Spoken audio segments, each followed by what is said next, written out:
Hello and welcome to another Let's Play.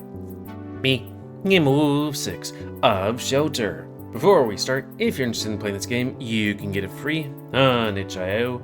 But if you want to support the people that make this game and or get the news version earlier, you can go to their Patreon, where it's $5 a month. So, on the last Let's Play, we, that being Alon and the rat guy, got in this closet room. I mean, I guess we were here, but yeah, we're taking shelter here. Huh, like the game. Also, the rats did magic, which will shelter, which I'm not sure what that does exactly. It made things slow or whatever. I don't know, feel calm. But yeah, they were just taking a breather here. Alon took off his royal clothes because, you know, it'd stick out like a sore thumb. And the rats giving him clothes, or making him clothes right now, because, you know, the ones he had were too big, so he was using rat magic to make him smaller. And Alon was chatting a whole bunch, but the rat guy was like, can you keep quiet for a hot second? But yeah, they're talking about a lot of things, like Alon being like, man, it's so terrible here. And the rat guy's like, yeah, sure, you're rich. He's like, would you want to switch with me? He's like, he was like, haha, yes. No, not exactly. And, you know, Alon was going, hey, can you teach me magic? Because you do a whole bunch of magic. At which point the rat guy's like, say the magic word. It's like, what word? Because Alon doesn't know how to say please. There's a bunch of things, but it's just, you know, a little bit of things that, you know, I might forget, but, you know, it's there. And, you know, anyways, reset face. And begin. So, as I was saying, by the way, I love the way you tell your story and all the voice you do. Of course. So, the rat. It's like I'm there myself. You're very talented, Alon. And such a nice guy. Okay, I see what you're trying to do, and I don't like it. Max, stop trying to make Alon say thank you. He has a condition of some sort. No, I'm certain he's just embarrassed. Or allergic. I don't know what you're talking about. Why are you making such a big deal out of words? I'm fair and polite when it counts. Man, I should try and do voices, but it's like, can I remember all the voices and stuff like that? The person I'm doing, I should probably watch, you know, videos of the person I'm doing visual novels with. Just be like, okay, when there's a whole bunch of characters, how does he pick voices for all of them, you know? Even the 3 arbitrary phrases you're speaking of. I said them all out loud, and in full sincerity, to my rodent companion. He hummed and nodded in approval, as I proved to him I wasn't as proud as he took me for. My heart bounced with joy when he brought one of his claws to the floor and pressed into the rock, spewing magic sparks around his finger. Then he started drawing lines. They lingered as luminous carvings through the solid mass of marble and bricks. He was fully focused on it, puffing his cigarette smoke around him as lines connected and letters formed into words. I'd never had a lesson like that before, and I could barely contain my excitement. I was about to learn magic from someone who wasn't a canine. Do you know what mana is yet? Yes, I do. It's what keeps us alive, like blood, but in the spirit. Yes, that's a good way to put it. A blood for your spirit, and for the world. It also fuels our magic. Do you know why? Do you know what magic is made of exactly? Ooh, I know that too. It's memories. No, not memories. No? No. That is a very common misconception. There's a very important difference between memory and experience. You don't get to remember most of the sensations and thoughts that make up your mana pool, so the power doesn't come from creating memories, right? The power comes from the very act of experiencing life.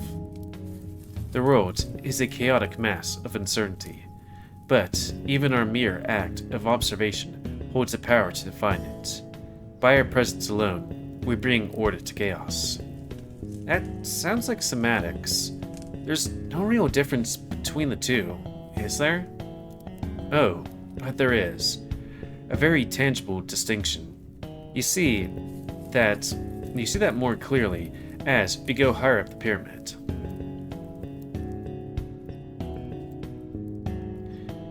As you tap deeper into the world-defining energy of mana, or burn it, you gain control over abilities associated with specific mana types.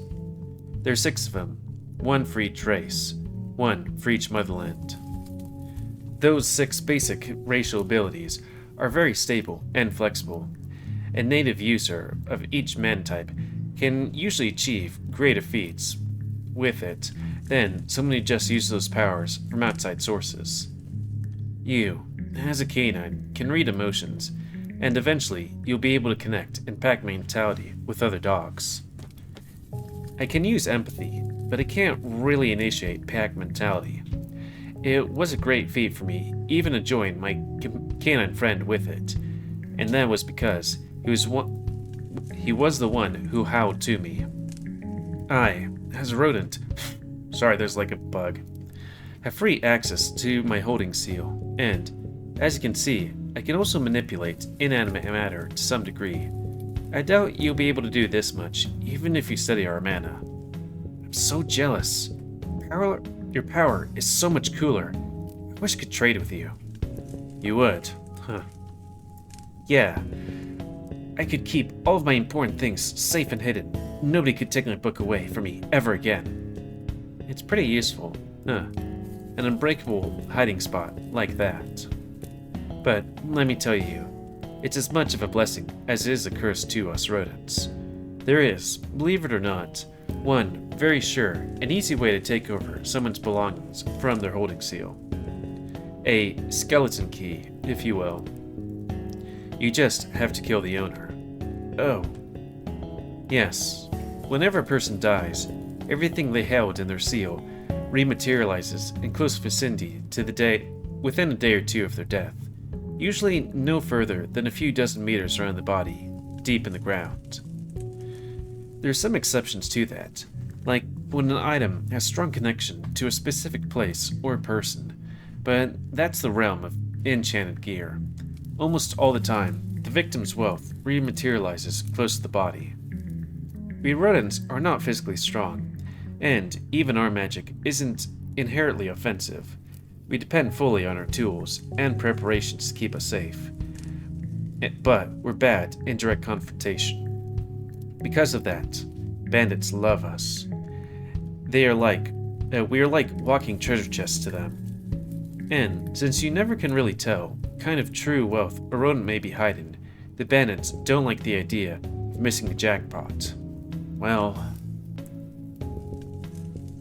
You okay? You look pale. No. Yes, I'm okay. Sorry, kid. I didn't mean to scare you. Just telling you how it is. It sucks to be a rodent in these lands. One of the reasons we're moving abroad again.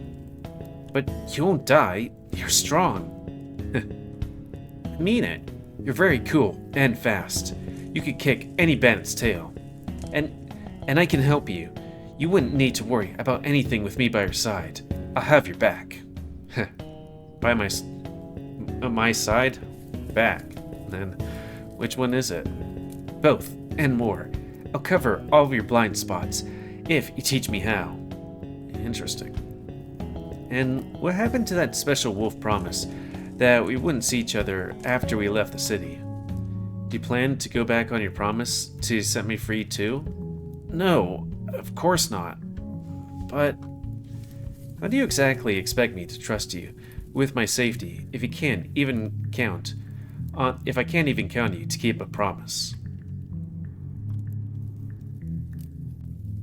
I apologized. He sighed. Look, I like your enthusiasm, kid. You still have some growing up to do, and I can see you're still not raw to the core just yet. I wag my tail at that. But you have to understand, a promise is sacred to man. It is more binding than your canine unity and any spell you can conjure. If you break a magic spell, you deal with the consequences of its magic. Often severe, yes, but that's all there is to it. A leash with clear punishment, force in the hand. However, when you give your word, there's no such force stopping you from bending, breaking, or even forgetting your oath. You have complete freedom to do anything you want with it. That lack of material or magical restraint is exactly what makes a promise the most powerful binding ritual in the whole world.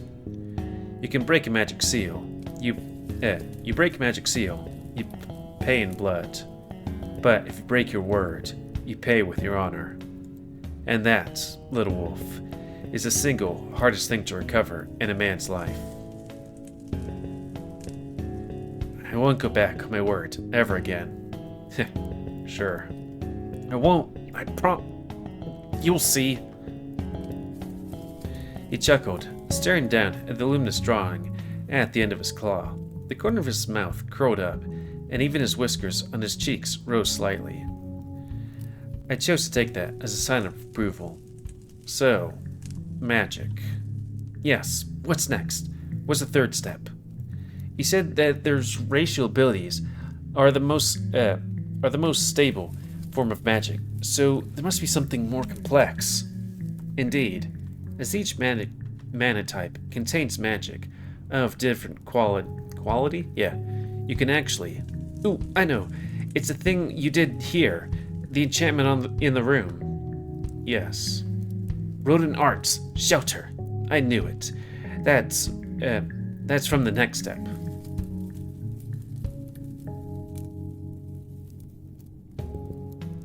I apologized to him for the interruption and asked him to continue. Each mana contains magic of different quality, and when you burn it harder, you can access, separate, and enhance its specific conceptual components to weave them together into different effects. Rodent mana is associated with material aspects of the world, the elements of earth, concepts of eternity, stillness, containment, the sense of hearing, and the color green. Yeah, among a bunch of other things. Canon mana of the moon, unity, night and darkness, the sense of smell, and red. Solarians are cold, water, vitality, the soul, sense of intuition, and they are blue. Orange is feline, embodies chaos, destruction, independence, the light of the sun, and the sense of taste.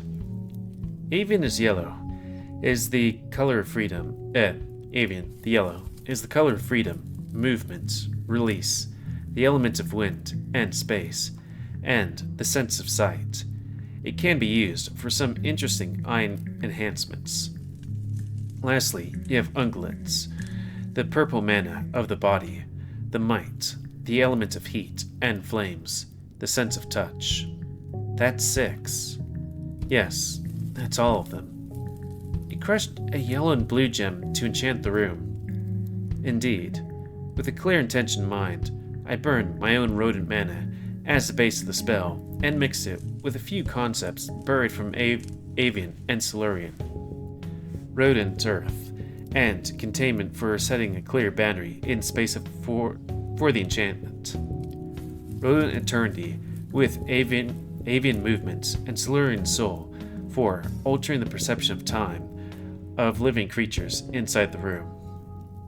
Also, I'm pretty sure I managed to silence us to the outside world with rodent sound containment, but I wasn't able to add a regenerative effect from the Silurian. There's something weird about the stones here. It's amazing. The time outside runs slower than in here then, right? Sorry. Ooh.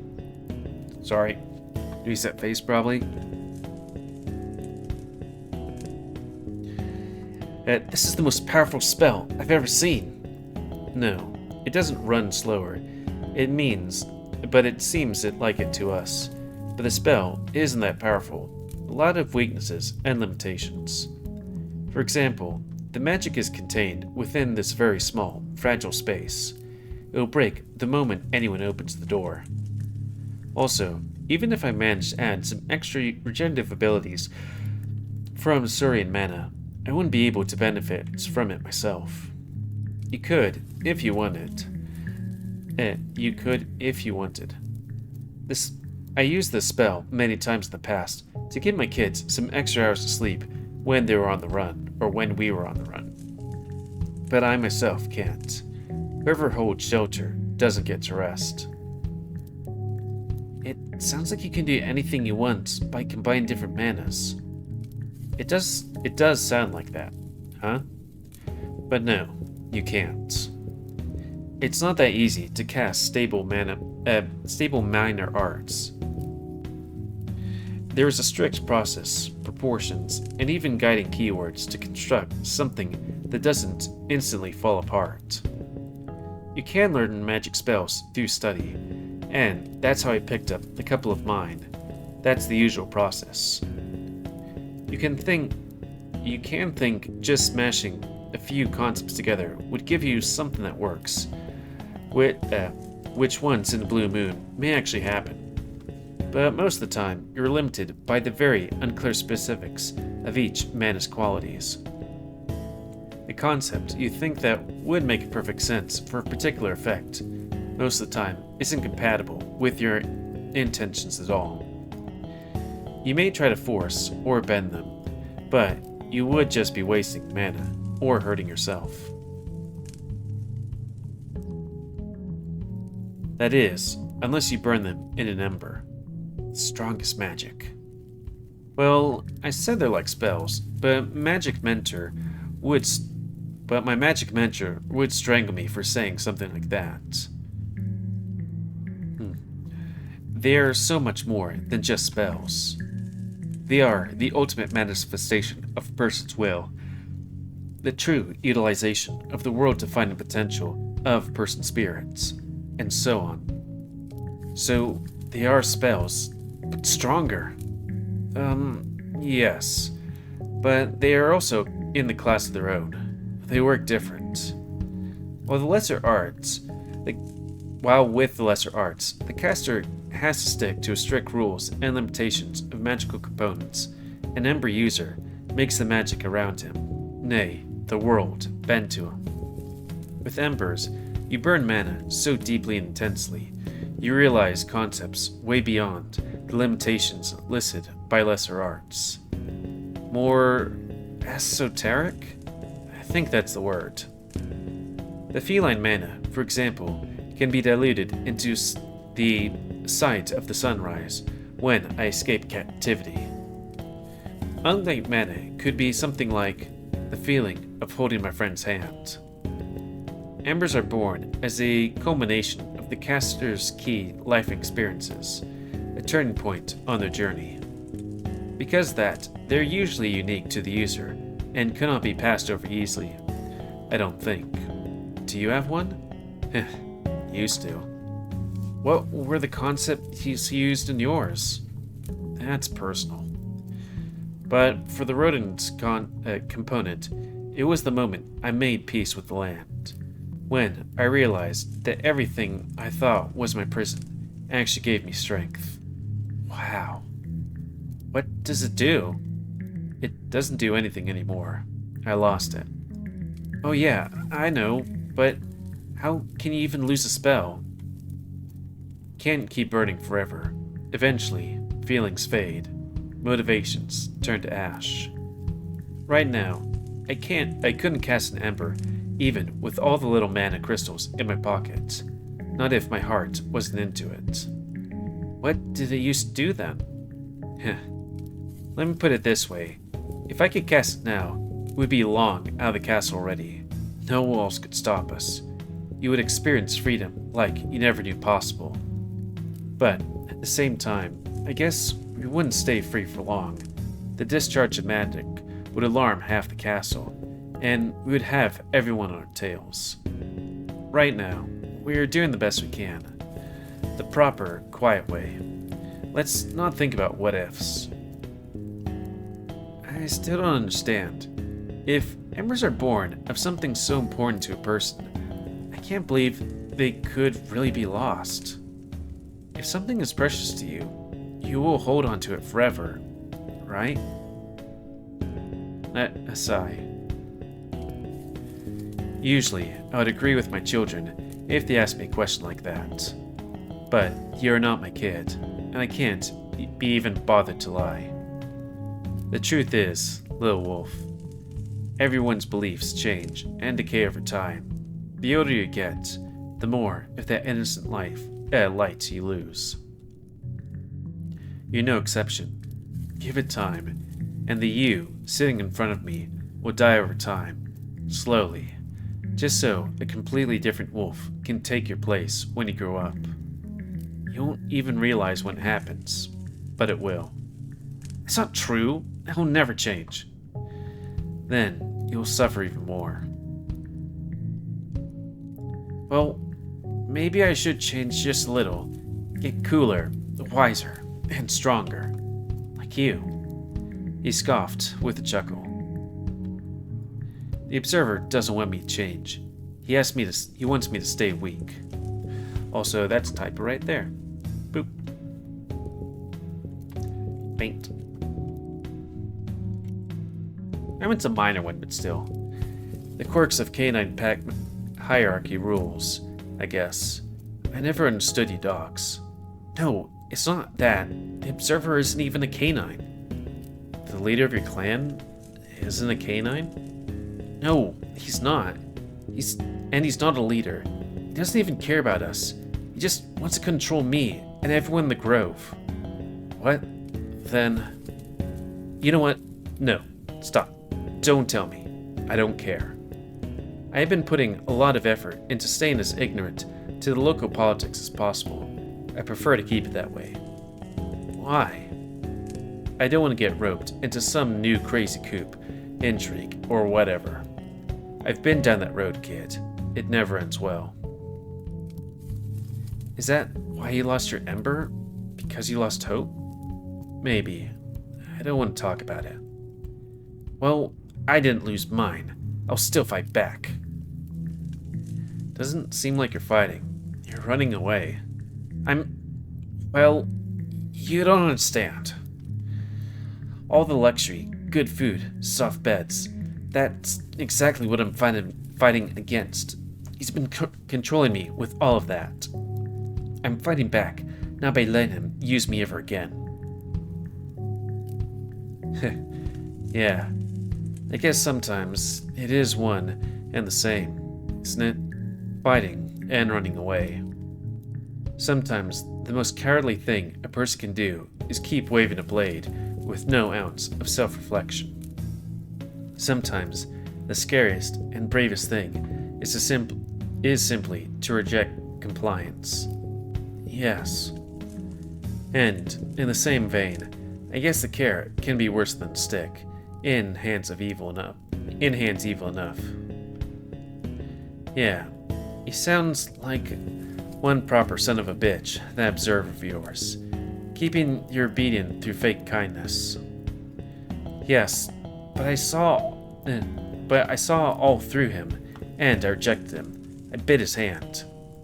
And that is the problem he now knows he has to deal with.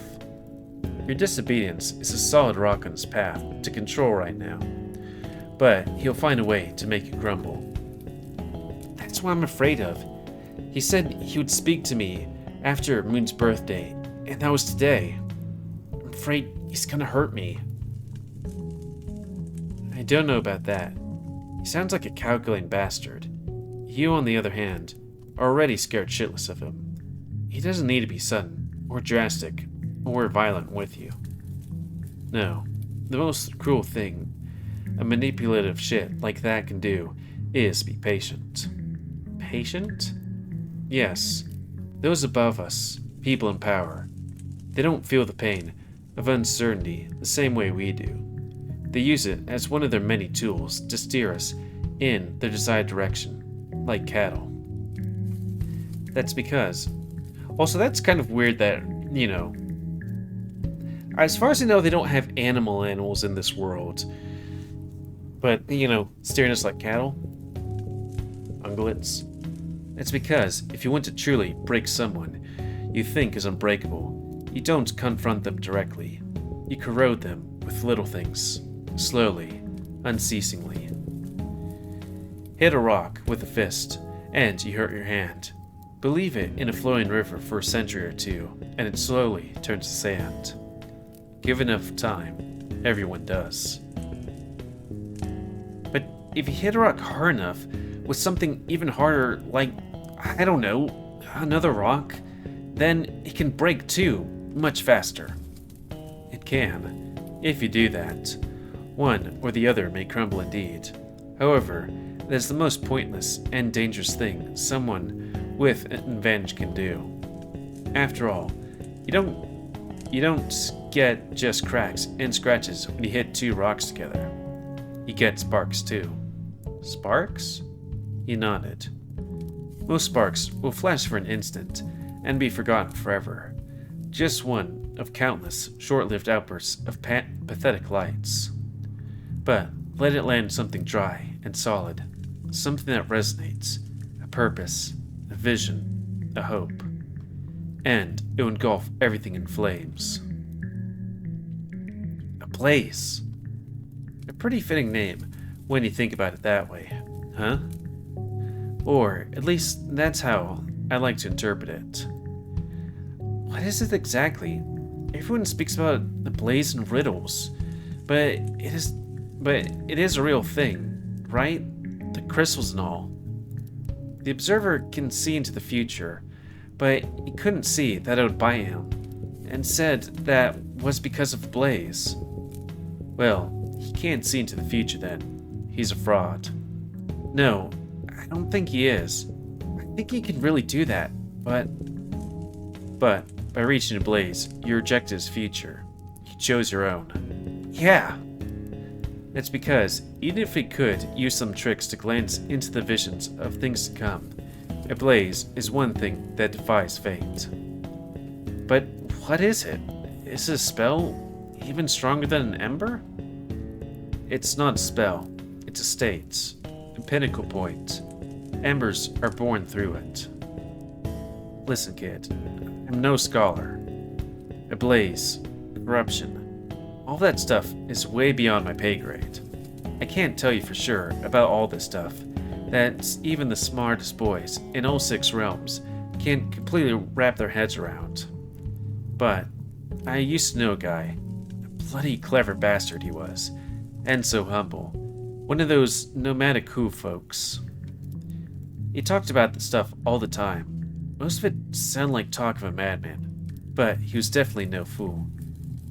The more I discovered about magic and the world at large, his words rang with me, and they actually made sense.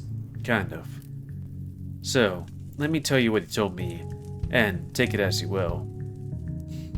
All of us, we are all connected in this world, okay? And I don't mean it in some vague metaphorical sense. Before we are born, our immortal souls flow through Mother Earth until they take root. And grow a new body. The land dictates what kind of species we end up as, and what magic we wield. From that day of our emergence to the moment of our death, and beyond, we are always connected to that whole, living, breathing system, through our flesh and spirit both. That's why even mere process of living is quantified as a level of man use. It's a part of it. You, a being of part of the world, is magic, he said. And you're part of the world exactly because you produce magic through experiencing life. We're quite literally providing nutrients for the realm. But because the ability to experience comes from consciousness, those of us who exercise our individuality to cast spells can eventually learn to use more mana than is being produced in a given instance. Racial abilities exhaust a person's mana reserves for the sake of survival. This is a good thing for the world when done only with the internal life force. But anyone with enough training in magic can absorb and burn mana from the environment too. That is something apparently not intended by the world's design. lesser magic arts are even further defile that system. The manas of different origins get taken apart and mashed together into unusable effects that consume great amounts of energy. Finally, the embers in the blaze are the complete expression of that power of independence from the world, our omnipresent and nigh omnipotent God. Look at this pyramid, and he said to me, each step takes you further up, further away from what is from that intended stability with the world's order. We journey up, so we can ultimately break free and claim that piece of divinity for ourselves. When we reach a blaze, no longer are we a mere drop of blood in the world's veins. Oh no. When we reach a blaze, when we manifest an ember, at the very instant, in that small piece of slice of space, we are the ones who bleed the world. Whoa. Yeah. Of course, that was just his interpretation. I don't know enough to be sure how he came to all those conclusions. Sometimes, with that kind of stuff, it seems that everyone has their own interpretation, and they're all equally sure of it. He was a clever guy, though. I grew to believe his words the more experience with magic I got. Damn, I wish I could pick his brains again. Did he tell you what the deal is with crystals? They always appear during the blaze, right? Is that what you meant by bleeding the world? Kind of, I guess. As far as I know, they are a side effect of crafting a new ember, which can happen only during the blaze. Such a process consumes immense amounts of concentrated mana, so your spirit attracts and absorbs it from the far depths of the world. It's not a clean process. Sometimes it happens in lands poor in mana reserves. Plus, embers always use multiple types of it, so it takes immense effort to collect those foreign types. But it happens. By the strength of the caster's will, the world surrenders what's needed. And since the spirit has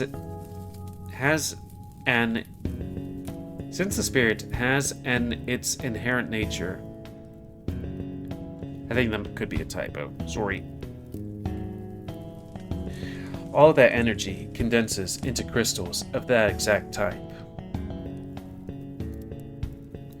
And I think with that magic lesson over and us hitting that, 30-minute mark, that's a good time to call it. But also, so, there you go.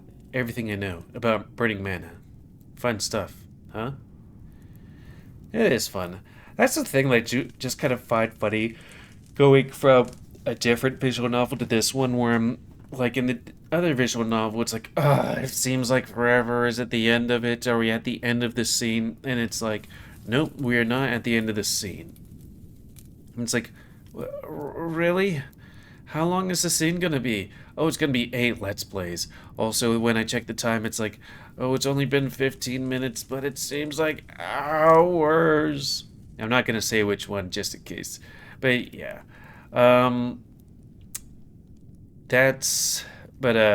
With this one, it's like, okay, we did do quite a few things, but, it's not too far into it. And then I look at it, and it's like, oh, I guess we did spend quite a bit of time in it, but I want to do more.